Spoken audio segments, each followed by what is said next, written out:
Negara ini lahir dari Federasi Sosialis Komunis. Wilayahnya membentang sepertujuh total daratan dunia.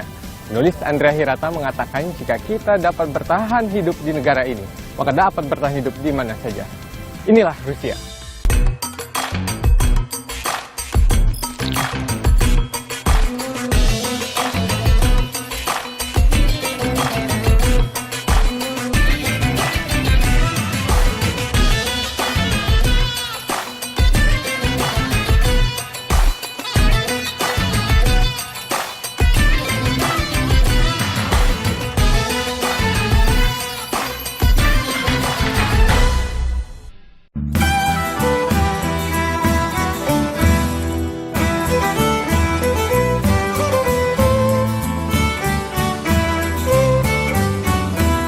Moskow. Kota yang terletak di Eropa Timur ini merupakan kawasan urban terbesar di Eropa. Namanya pertama kali diperkenalkan oleh Pangeran Rus Kiev, Yuri Dolgoruki pada 1147. Yuri menyematkan sebutan ini sesuai dengan nama sungai yang membelah kota, Sungai Moskwa, Moskow.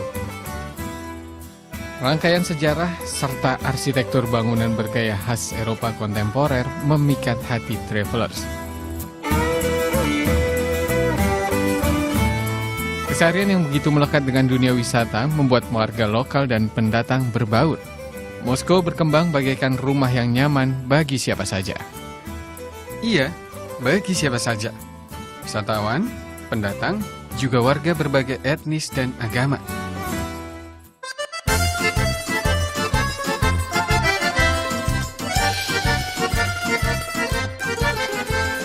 Toleransi menaungi tanah Moskow dan keseluruhan negara ini sejatinya sejak awal Kekaisaran Rusia berdiri. Ketika itu umat beragama apapun termasuk Islam bebas menjalankan ibadah dan perayaan keagamaan.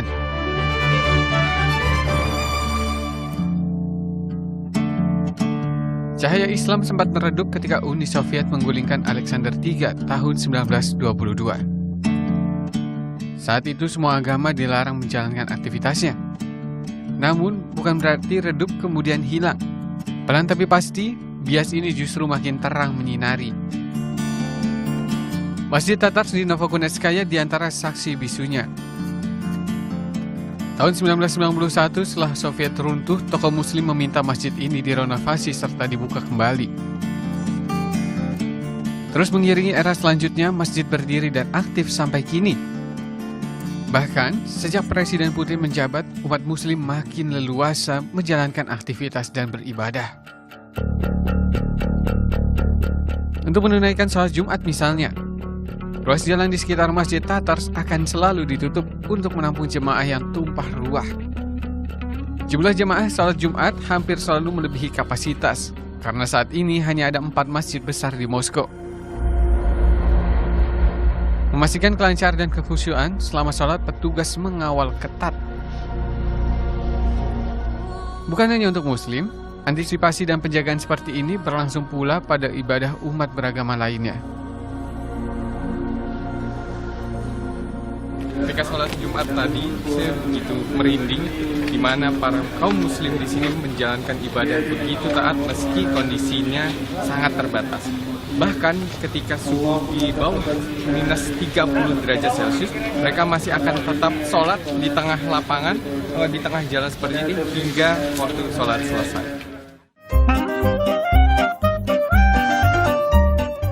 Ibu kota Rusia ini memesona dengan berjuta daya tariknya. Namun kunjungan saya ke negara beruang merah belum lengkap kalau sampai melewatkan sebuah daerah di wilayah utaranya.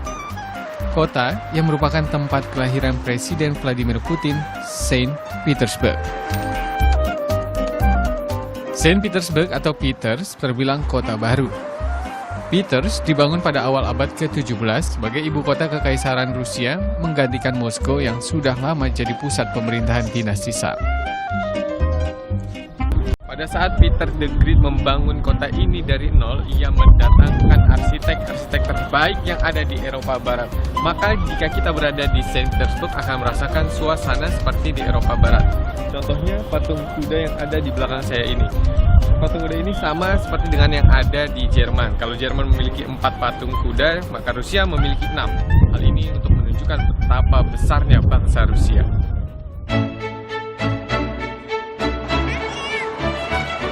Juga jadi salah satu representasi kebesaran bangsa ini, Winter Palace.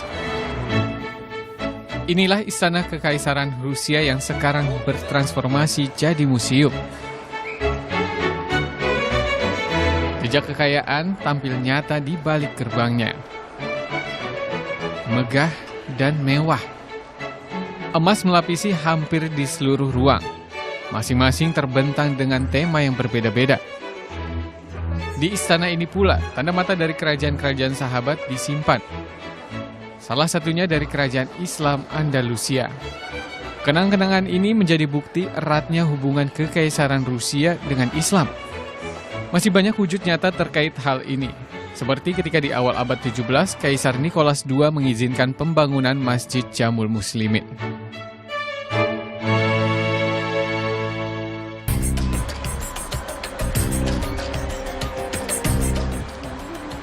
Menguak lebih banyak Islam di Rusia, kita ke Kazan.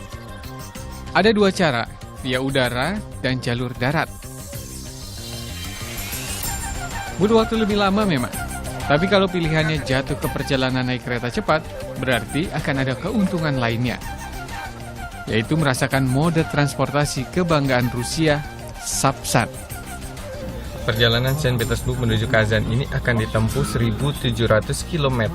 Nah, kalau menggunakan kereta cepat ini membutuhkan waktu sekitar 10 jam saja. Tapi kalau yang kereta sebelah sana, membutuhkan waktu 1 hari penuh. Naik kereta antar kota di Rusia sendiri sejak lama jadi incaran wisatawan. Karena di Rusialah jalur kereta Trans-Siberia berada. Sebuah rute panjang yang menghubungkan kawasan utara Rusia hingga perbatasan Cina. Melintasi jalur fenomenal sekaligus menikmati pemandangan di balik jendela. Tibalah kita di Kazan.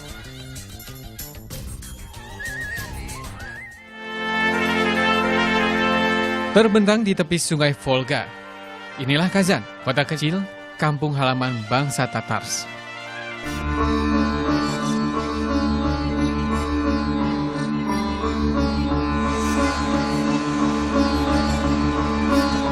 Masyarakat Kazan sudah mengenal Islam sejak abad ke-8 Masehi, jauh sebelum Islam masuk ke Indonesia.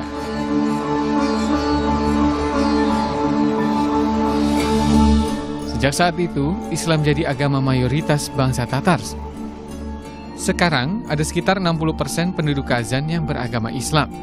Lainnya, pemeluk Kristen Ortodoks.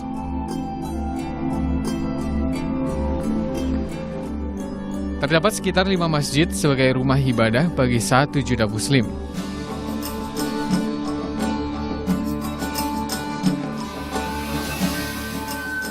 Masjid Yardem diantaranya. Masjid ini berdiri 5 tahun lalu. Dalam bahasa Tatars, Yardem berarti pertolongan.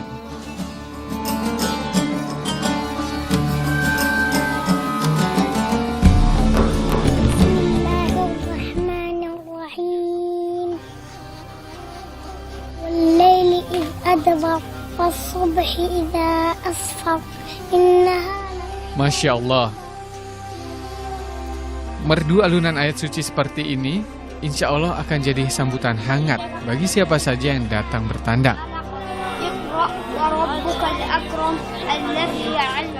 Pelantunnya para santri kelas mengaji dan menghafal Al-Quran. Muhammad Zakaria salah satunya. Ia mulai rutin ikut kelas ini sejak usianya masih 2 tahun. 3 tahun belajar, Zakaria kini hafal 5 juz Al-Quran.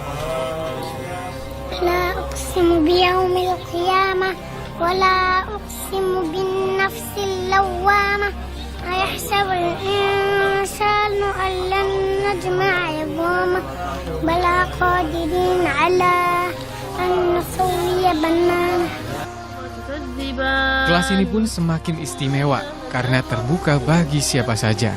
Ya, siapa saja, termasuk warga dengan sejumlah keterbatasan. Seperti Ayas, yang baru mengenal Al-Quran Braille. Ada juga Imran yang sudah lebih dulu rutin mengaji di sini. Ar-Rahman 'allamal Qur'an khalaqal insana Apa yang dilakukan oleh Imron ini membuat saya sedikit malu dan juga terharu bagaimana Imron dan teman-temannya memiliki semangat yang luar biasa dalam mempelajari kalam-kalam ilahi meski mereka memiliki kekurangan atau keterbatasan. ألا تطغوا في الميزان وأقيموا الوزن بالقسط ولا تخسروا الميزان والأرض وضعها للأنام. Selama mengaji di Masjid Yardem, Imran sudah hafal 6 juz Al-Quran. Dalam sehari, sedikitnya ia mempelajari dan mengingat 20 ayat. У меня дома Коран есть, который арабский. Я не мог его читать. Вот когда я выучил это Брайль, когда я один раз поехал домой, взял такой Коран тоже. Я мог читать его нормально, спокойно. Masuk waktu sholat, kegiatan mengaji otomatis berhenti. Guru, santri dan semua yang ada langsung beranjak, ikut sholat berjamaah. Masjid didesain maksimal agar ramah bagi penyandang disabilitas. Ketebalan karpet di ruang sholat misalnya sengaja dibuat berbeda. Hal ini agar jemaah tunanetra mudah membedakan jarak antar syafnya.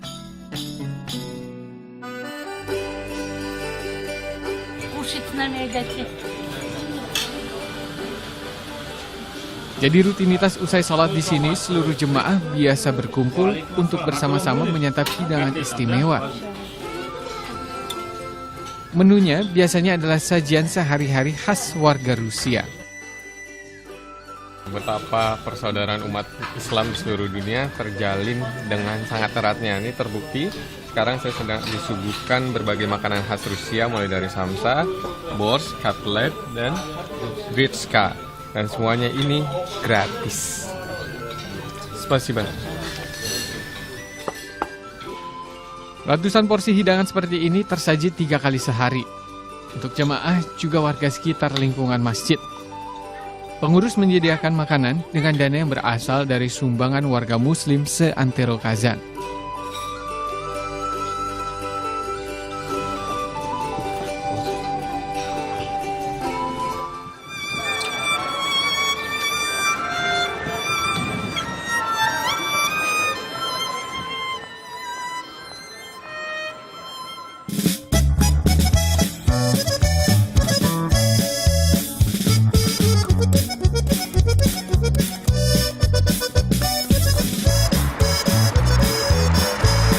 Kazan memang tidak sebesar Moskow ataupun Saint Petersburg, tapi kesibukan kali ini tak kalah dengan wilayah-wilayah lainnya. Kazan juga tengah berbenah, termasuk di sektor pariwisata. Saat ini, Kazan merupakan kota ketiga teramai dikunjungi di Rusia. Titik 0 km kota Kazan ini dibangun sebagai pusat geografis dari kota Kazan sendiri. Di sini dijelaskan mengenai beberapa kota maupun tujuan dari Kazan ke daerah sekitarnya, mulai dari Alaska, Tokyo, bahkan hingga ke Mekah. Jaraknya 3.903 km.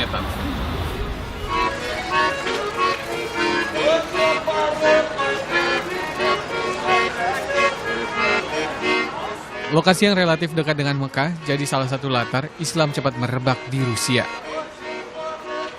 Di Kazan misalnya, Islam sudah sampai sejak masa Khalifah Utsman bin Affan. Sampai kini pun Islam jadi agama mayoritas warga Kazan. Masih ada keistimewaan lainnya. Sejak lama di Kazan pemeluk berbagai agama hidup rukun dan nyaman. Sebuah bangunan jadi bukti, wujud toleransi juga simbol kerukunan umat beragama. Tak tanggung-tanggung, bangunan merepresentasikan indahnya kebersamaan 16 agama sekaligus. Semua berdampingan di atas satu lahan, bernaung di bawah satu atap. Bernama Temple of All Religion, rumah multiagama ini digagas seorang seniman ortodoks, Ildar Hanov. Biaya pembangunan semua dari koceknya pribadi.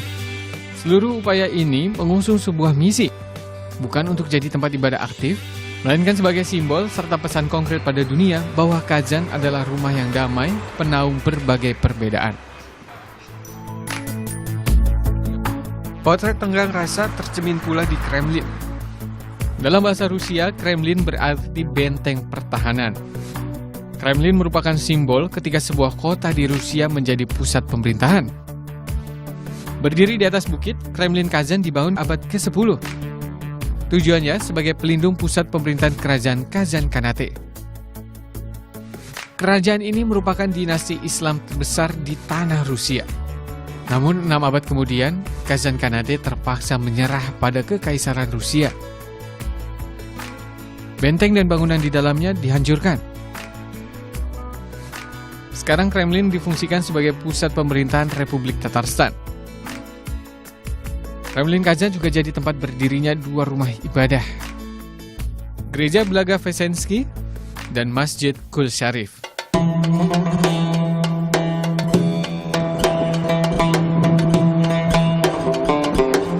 Bukan cuma indah, Masjid Biru ini menyimpan pula sederet kisah.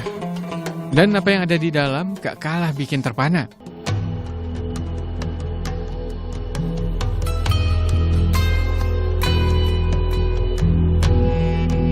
Lampu kristal Ceko menggantung megah. Dindingnya tersusun dari marmer terbaik asal pergunungan Ural.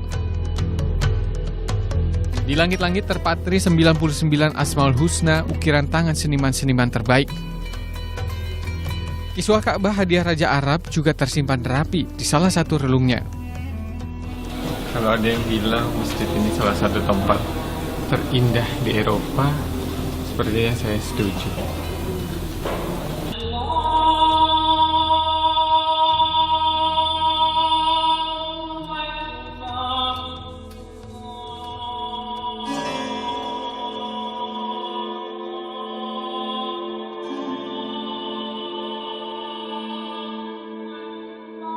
Namun dari semua keindahan yang ada, ini yang tetap paling menggetarkan rasa. Syahdu nuansa ketika azan menggema. Selepas panggilan sholat, jemaah langsung membadati syaf yang ada. Dalam suasana hikmat dan khusyuk, rangkaian ibadah pun terlaksana.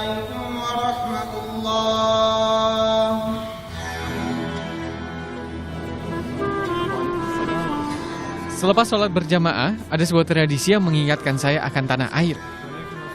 Ya, bersalam-salaman. Dijadikan kebiasaan karena jabat tangan merupakan simbol damai dan silaturahmi.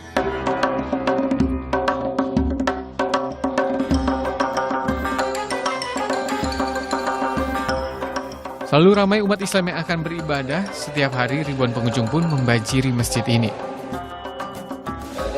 Lantunan merdu ayat-ayat suci menemani kunjungan tamu 24 jam tanpa henti. Selaras dengan tujuan saat masjid ini dibangun kembali, di mana para pendirinya memang menginginkan Kul Sharif bisa jadi ruang ibadah sekaligus media syiar dakwah. Hasilnya, kini setiap minggu ada saja pengunjung yang mengucap 2 kalimat syahadat setelah menemukan ketenangan, kedamaian, dan keindahan dalam Islam.